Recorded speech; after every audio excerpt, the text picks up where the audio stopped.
Hi, and welcome to News Now, Belmont Journal, news show and community update. I'm your host, Maribel Carvajal de Salazar. Today with us, we have Bill Lovallo and Michael McAllister. They are going to tell us about our new building. Welcome. Thank you. Well, I am the chair of the Belmont Middle and High School Building Committee, and I'm also a resident of Belmont. And Michael, you're also on the committee. Yeah, I am the Director of Human Capital for the Belmont Public Schools, and I also sit on the Building Committee, and I serve as the treasurer.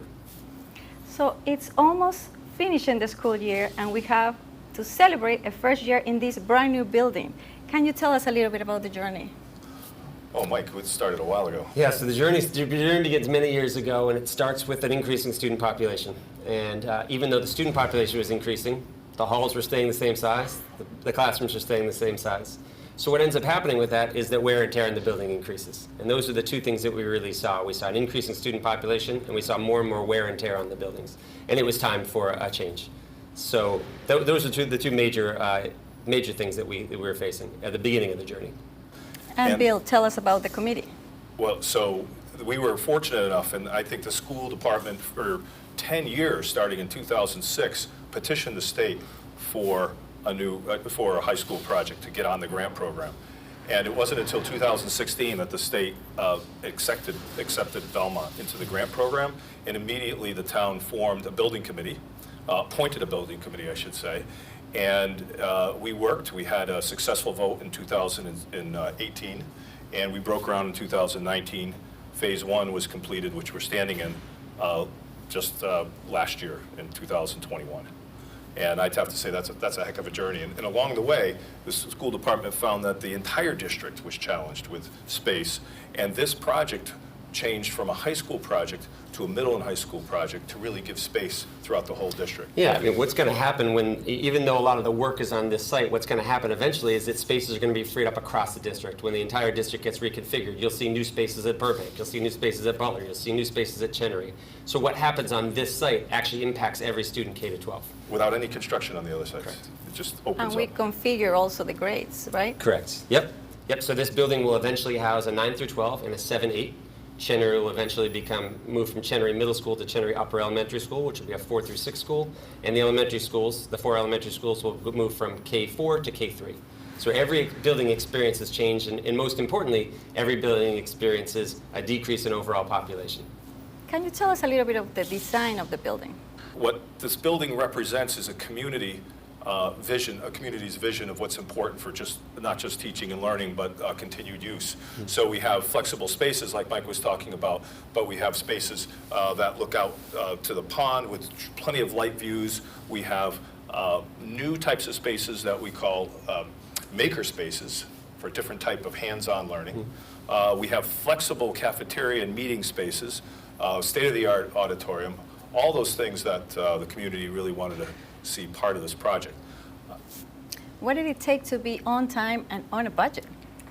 So that's been the drive for the building committee since we started in 2016, establishing a budget, establishing a timeline, and keeping to it. We are on time and on budget. We opened the first phase, where we're standing in now, on time for the start of the 2021 school year. For the high school portion, so that's 9 through 12, and we're on schedule to open the middle school portion, the 7 and 8, behind us. It'll be a part of this one long building when we're done, and that's going to open for the fall of 2023, so one more school year left. We're on budget. It's been a tough challenge with COVID and all sorts of things that we've been dealt with, but I'm very proud of the community and the committee that have been working together to make sure that this is a successful project. We'll spend some time, you and I, in future journal editions, talking about different aspects of the project, and we'll continue to help get this information out to the community. That's right. And talking about the finishing the year, and we look to the future, what's next? Well, again, for us, it's continuing to push to complete the project on time, the entire project, phase 2 and all of the rest of phase 1 for 1 year from this summer, 2023. And we'll have the entire campus done. We'll be finishing up some odds and ends, and that's our goal right now. Staying on budget, staying on time, and in keeping this place operational throughout all of those different efforts. And I can't finish our conversation talking about safety. With the news we got this week, can you tell us this beautiful building, how we are keeping it safe? I think this is the benefit of having a modern day building, right? Because what we know, sometimes it's hard to retrofit buildings, right, when we talk about safety. But what we know now is we have the best available resources. We have governor's reports which tell us that what are the things that schools can do to make themselves as safe as possible. So that really all happened years ago in the design. The things that we have done, the way these buildings are designed, the way the traffic flows, the restrictions we have on entrance, all of those things have been built in for a long time. And this is really the first real modern day, fully compliant, fully safe building that I think that Belmont's seen in a long time. Before we finish, can you tell us what you love the most about the building? There's so much, but one of the most impressive things about this building that I think the entire community is proud of is its energy efficiency. From the outset, this community stressed the importance of a very efficient building, zero net energy style efficiency, and this building is designed to achieve that. We have 283 geothermal wells providing all the energy for the building.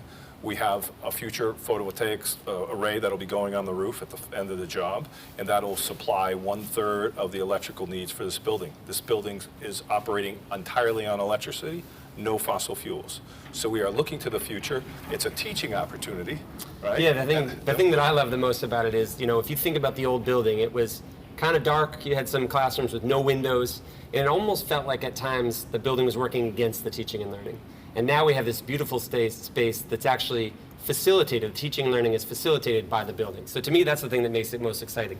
We've seen it all out. Just the kids are learning different ways, and it's exciting when you have a building that's actually complementing that. Thank you both. That was it for today. I'm your host, Maribel Carvajal de Salazar. See you next time.